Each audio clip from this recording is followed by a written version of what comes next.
25 years, just some random thoughts and some stuff, and then I'll speak for about 20 minutes, and then we can do some Q&A. I studied computer engineering for a long time. I studied electrical engineering, and then I did a PhD a master's and a PhD in computer engineering. And computer engineering is about designing computers. And if you look at a computer, this is typically the way you design a computer, right? It has, you probably know this, CPU and memory, and this is something called a bus that connects the computer to things like the hard drive, floppy disk, mouse, whatever. And what we did back then, this was 25 years ago, not only to design this, but to write some mathematical models that show how this thing behaved. And if you think about it in the abstract, it's like a hydraulic system, right? Where you have something here that processes something, water needs to get here, water is stored here in the RAM, and RAM stores water that can flow very quickly to this through pipes that are very thick and short. And then you have also water, some data stored on disks that are very hard to get to, so like a big tank somewhere very far away. So the whole deal about computer science, about computer engineering, is how to get data from things that are very close to a CPU, to things that are very far to a CPU, very quickly. And the whole, and the operating system takes care of that. I don't know if you've seen those concepts, but it's hardware, CPUs, memory, and then the operating system makes sure that all the data flows to the CPU, where all the instructions that you write actually get executed here. The data that you use is stored here for short-term use and then long-term use. So, and then what we did is we actually put a bunch of these things together in multiprocessors, so we're called supercomputers. So we have a bunch of them.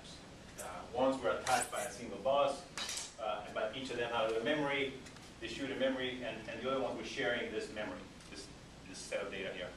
And it was in the 1985, 2000, and so there was a lot of work in building huge computers that did this.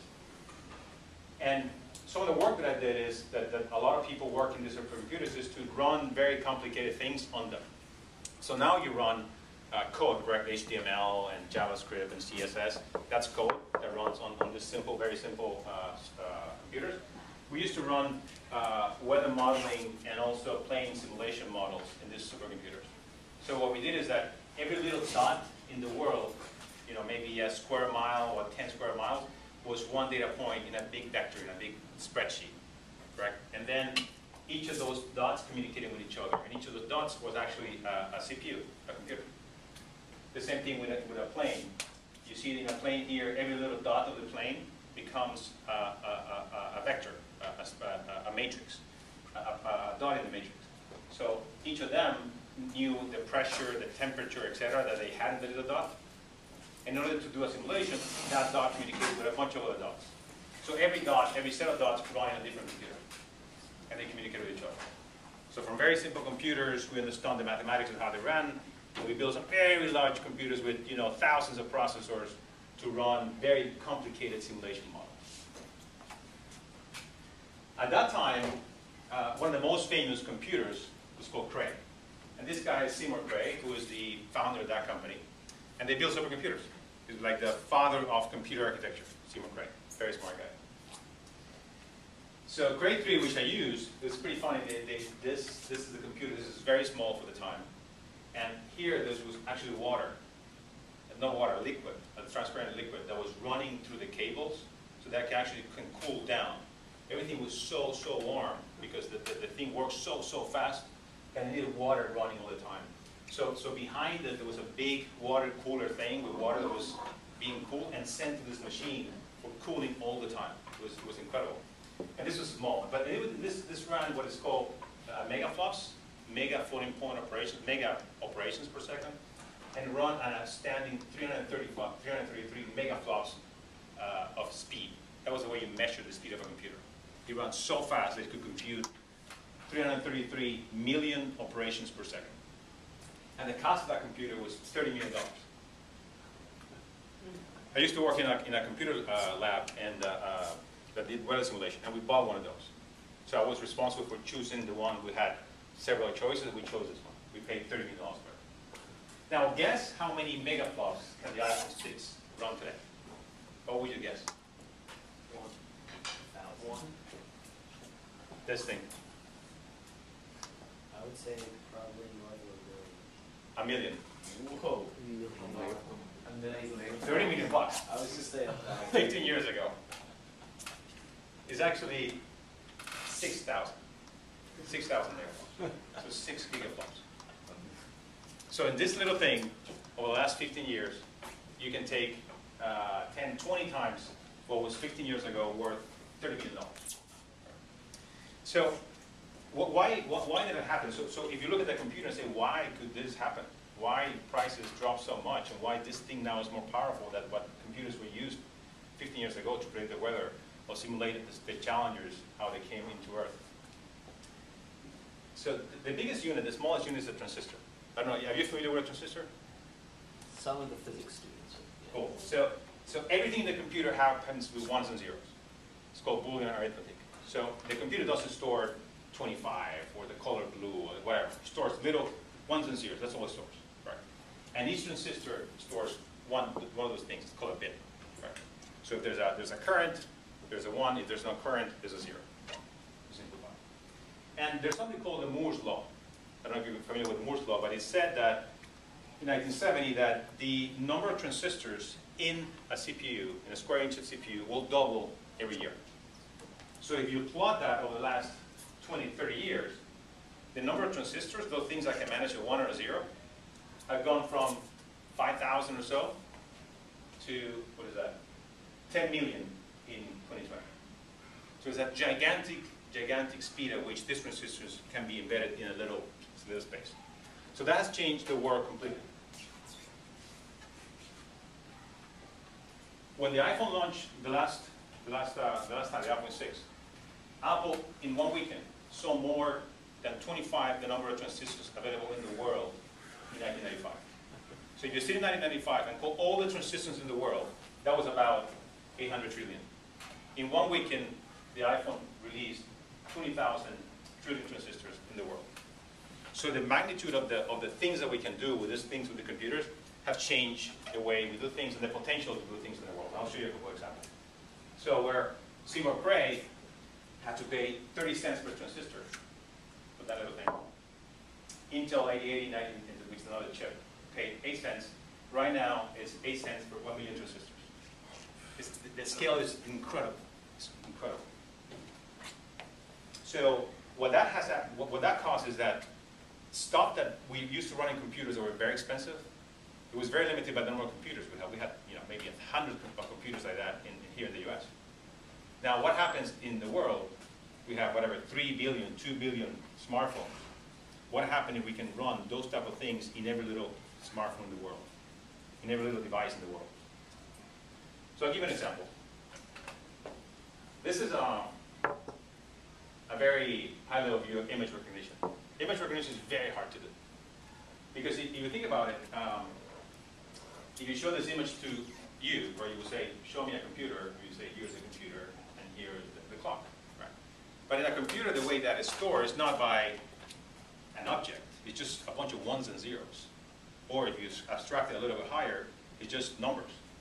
Hue, density, blacks, whites, whatever.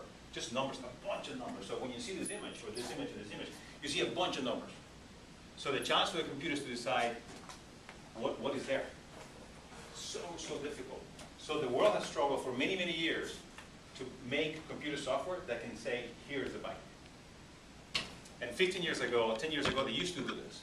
Stanford and MIT and many labs. And they used to use those computers that I show you, 3 million computers, to say, wow, we can recognize a byte. But, what is the value of using a supercomputer to recognize a byte? Over a weekend, for example, of running. Not much, but whatever. But what happens if you can take that algorithm, it's called neural networks. It's actually what they do is the algorithms look pretty much like your brain works. It's if and then statements, and basically tells you for a bunch of alternatives, it narrows it down, and it learns with time. Neural networks is a great field to get into now, but basically helps to do this with very efficient algorithms that run in very powerful computers. Now, very powerful computers is a phone. Now, neural networks can run in a phone. A neural network also runs on top of cars. So, this thing is the Google self-driving car that you've seen around. But it has a camera. And for the first time, because neural networks can run in small devices, and because machine learning algorithms are so powerful, they can say, you know what, a computer can actually see now. Before, a computer just sent things, signals, plus, minuses, maybe degrees of a signal, whatever.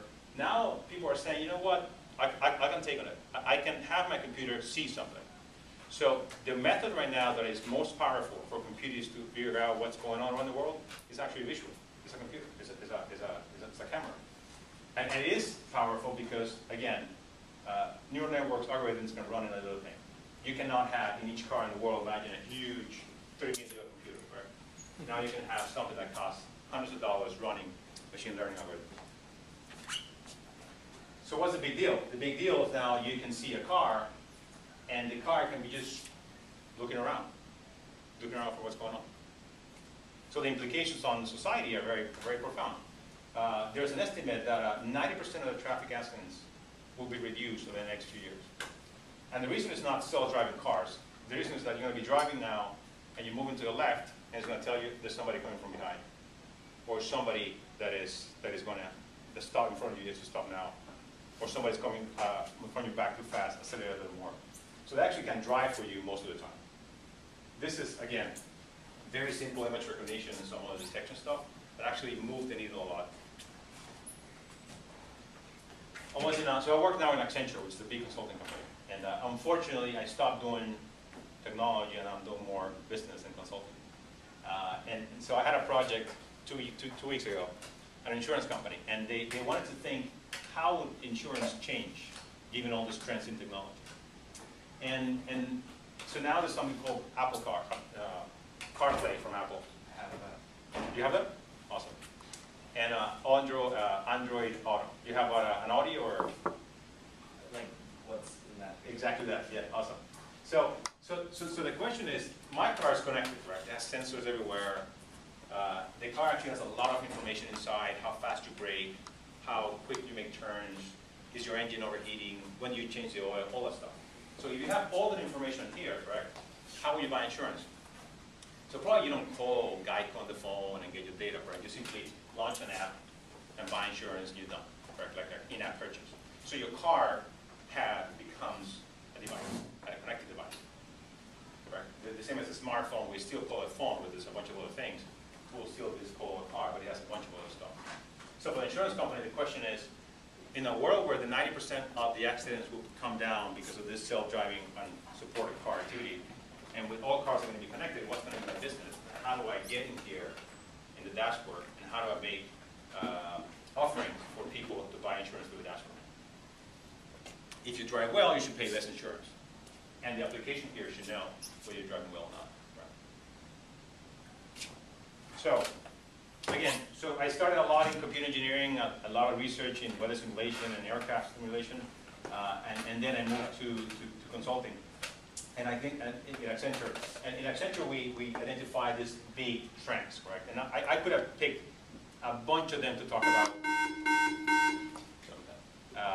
I chose machine learning and driving driverless cars, but I'll talk a little about this thing because I think it's important what the next 5 years are going to come.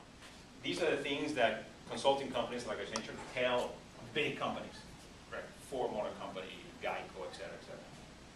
So the trends of this, first is the Internet of Me, which is about personalization. Right now, the machines can learn a lot about what you do, what you like, what you use, what time you do things, and therefore, anything you hear from a machine needs to be personalized for you. So if you buy a Nest, maybe any of you have a Nest at home, the thermostat? Right, it's a thermostat that Google bought, and basically it's the burden of the thermostat to learn what you like. You don't have to tell them all the time what you do. You simply come out, you say it's too hot, and eventually say it's too cold, and with time it learns about you. And after a while, you just have to do anything. It senses with people in the rooms, warms it up, etc. Iterative personalization. The other one is outcome economy, which is I don't want to sell things, I want to sell outcomes. So Monsanto is a company that sells seeds and fertilizers and things like that. They're shifting the model to sell outcomes, to sell crops, to sell profits of the crop, to sell yields on the ground. They do it is put a bunch of sensors on the farms, and relaying back information about how farming is done and how productive it is and what to do about it. So that they have so much trust in the sensoring ecosystem and the machines that they use that they can tell farmers how to farm more effectively. The other one is called the platform revolution, which is things like Uber. I don't know if you've seen Uber. You use Uber? So the great thing about Uber is not a taxi company, correct? It is a thing that is the streets between you and taxi and drivers, correct? It's a platform that connects people with services or needs. Airbnb, the same thing. A bunch of buyers and a bunch of sellers is connected. The other one is intelligence enterprise.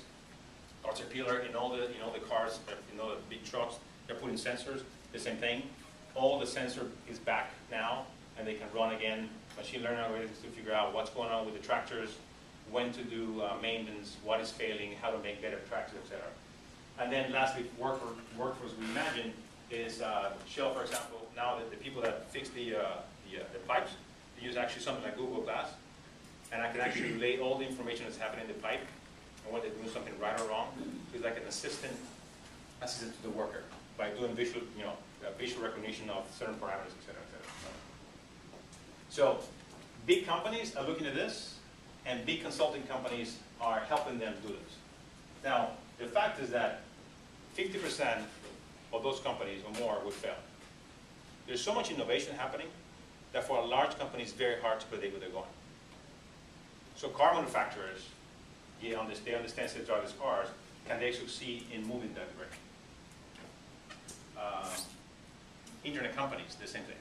The fact is, many of the companies that you see today will fail in the next 10 years. Probably they estimate that about 70% of the companies today that are Fortune 500 will die in the next 10 years. And it is because of technology and different ways to do business. Any thoughts or questions? Yeah. Back to the thing about insurance. Yeah. You said that you can think of insurance companies that consult with you, right? So would it have a negative effect on the insurance companies if people were to crash less, or would it be better? So at the beginning, it's going to be better because I charge to you $1,000 a year for your car, and then if you crash less, I'm going to have more profits, correct? Because I'm going to have to pay for less. But then with time, price is going to come down. So at the end, what's going to happen in all the insurance companies is going to be smaller. The amount of money they can collect from you is going to be smaller because you're going to crash less. That's my view, at least. I wonder what the numbers on that actually are, that like about how much profit they'll actually make, right? Because you probably know what's the, I guess, ratio of the amount of money insurance companies collect compared to how much they actually pay out in claims. Yeah, so all insurance companies, so that's public information. They have margins in the 15, 20%. Yeah. Mean that of all the revenue they collect, about 15, 20% is profit. Some make less money than others. Some actually lose money. Some actually lose money in that what they pay you versus they collect. But because they have your money for a while, they actually can invest that money and make money that way.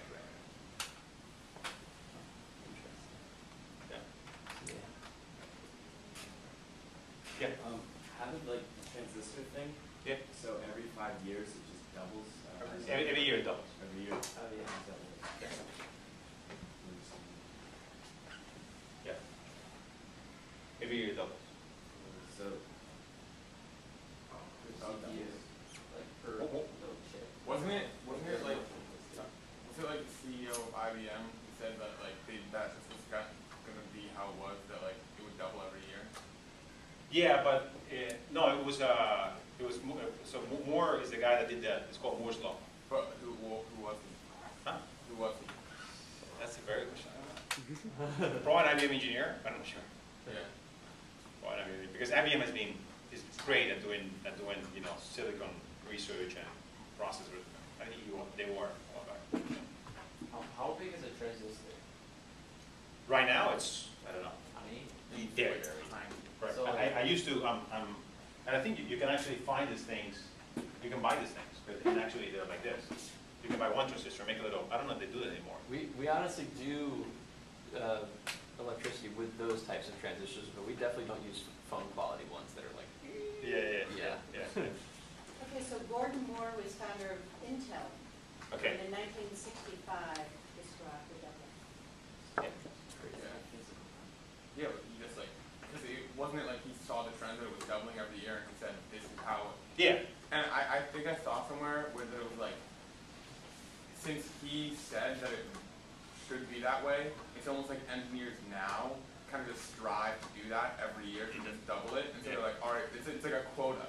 Yeah. Like engineers almost think like we have to double it every year to follow the law. Yeah, it's definitely it could be. It could. I don't know the details, but it could be that engineers drive towards that. You just said it Because- would triple it, no, it would triple it every year.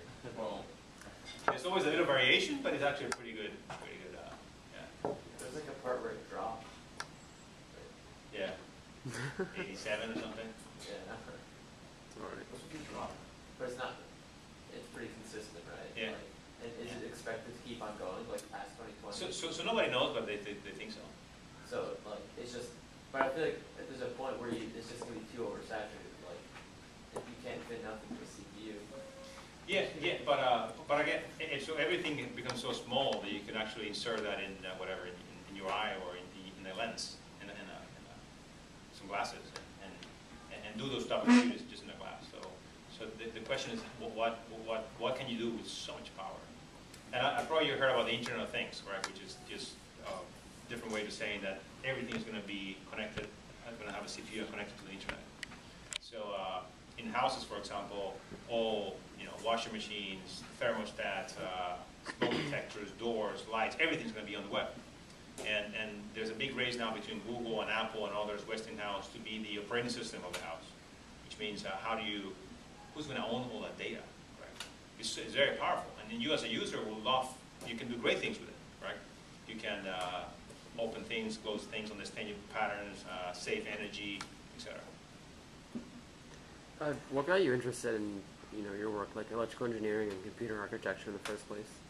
So to be honest, at the beginning I didn't have too much choice. Correct? I grew up in South America, in a small town called Maracaibo, and there we had electrical engineering, civil engineering. You can be a doctor, a lawyer, whatever. But then I started to love technology. And if you start to understand technology, I think you're in the right place to do it. For many people, it's magical, right? How a car can actually see that there's somebody and brake, and how a car can decide to make a turn on the light. It's very, very hard to imagine how can that happen. And if you can understand all that magic, right, all the things that are happening because you understand the code, the computers, the internet, how communication happens, then you start feeling addicted to it. What can be done? What can I do? How do you push the envelope to do more and more? And I think that's what drives innovation. It's not a search for money. It's a search for finding things out. Mm-hmm. Most of the great startups that you see, Google, Facebook, Uber, all those, came out of just trying to do something that is possible, that is cool, that is awesome.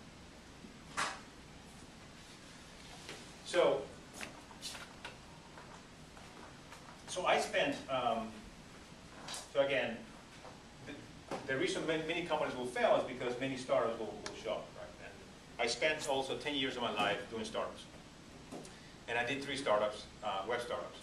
And when I did it, this was 2000, it was very expensive to launch a startup. We had to raise $3 million to start the company. So it's a big check to start. So we didn't have anything, we just had a PowerPoint. And we raised $3 million to do something. And after $3 million, we finally launched something. And we kind of started testing it out or whatever. Right now it's a great place to do startups because it's very cheap to do it. Very, very cheap. You can launch an MVP, which is a minimal viable product. Something small that actually proves a point, a small website, a small phone application, a web application. You can use the cloud, open source, and APIs. This is very, very natural for you. This is your world now, correct? You have Amazon and Heroku. You have open source software you can take and you can run. You can find open source neural network software to do things. And then APIs to Twitter, to Facebook, to whatever. So it's very cheap to do something like that. And the way startups work right now, the way you build companies, like Google or Uber or Airbnb, is by doing something small and then trying it and improving it little by little. So you have not whatever, 1,000 people that had $3 million to start a company. You have hundreds of thousands of people like you that are starting companies with a few weeks worth of work, just trying something out. So the playbook has moved to creating a small thing and then iterating it little by little. So my advice to you is when you start to do more coding, just think about something that you like and something that you feel passionate about. What do you think is possible now that wasn't possible before? And try to build something out, small. Try it out with your friends. Snapchat started with friends. Facebook started with friends.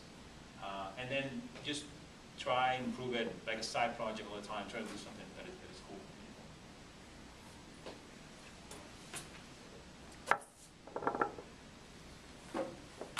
And here's the startup curve. Doing a startup is very hard. And again, I advise you that you, once in a while or once in your life, try to do a startup.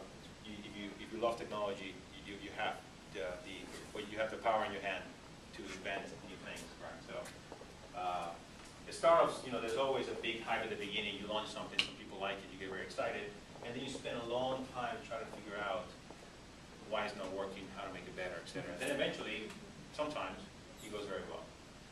So, what I typically advise is that you start something small, and then take this time while you're at school, while you're at college, to play around, to find exactly what is the right product fit with the market, and then eventually it will come up. But try to do something. Any questions about startups and startups that you like? Startups that you don't like? Yeah. What was you said you did 3 startups? Yep. Like, what were they and what happened to them? Okay, so the first startup was an e-commerce marketplace. So like Uber is now between people that want to drive and drivers. We had a marketplace for companies that wanted to buy something and companies that sold something, like an eBay for a large company. So we launched it in 2000, and again, we followed pretty much that path. But eventually, it went pretty well, and we opened we were operations in 7 countries. We did very well. So another company bought us, that company, and I stayed until 2007. Then I did another startup that was a community for record labels and artists. So artists will put music and pictures and videos on that site, and then fans will mix them into new music videos. And so we did some money with that, but we closed it. We couldn't sell it. We couldn't make enough money. So at the end, we just closed it. It wasn't a big deal. And then the last one I did was an engine a startup that took all the information from Twitter and Facebook and helped news agencies to determine which stories were important for certain demographics. For example, women around sports in San Francisco, or young men in New York around politics, for example. Just by looking at Twitter and what became popular on Twitter or not. And we sold that to a company in England called Raw Media. So we're lucky enough that we did 3 and we were able to sell 2. It's a good success rate. But it was a lot of sorrow. There's a sorrow there. There's a lot of sorrow and pain. It's just very hard. It's very hard. Mr. Myers, where's yours right now? In the sorrow and pain. So it's there's so many things that can be done, and so many things being done around the world. I have a colleague that says that right now something is going to be being done that's going to change the world, right, somewhere. And I think that if you keep studying programming, you have the power to build those things, which is very unique.